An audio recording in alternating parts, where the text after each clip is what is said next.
Hey guys, welcome back to my channel. In this video, I'll show you how to use Google Chat's smart reply feature.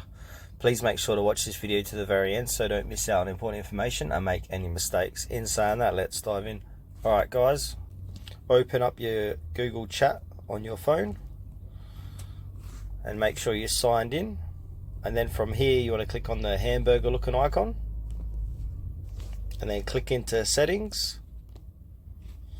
And now if you scroll down under general, you see smart reply, show suggested replies on mobile when available. So I've got that currently enabled. So if it's disabled, go ahead and click that, slide that across. And you can also enable smart compose, show predictive writing suggestions. So you can go ahead and enable that too while you're on this page.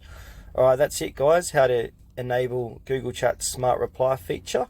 Thanks for watching this video to the very end. Please consider to like this tutorial and subscribe to our channel if you found it helpful.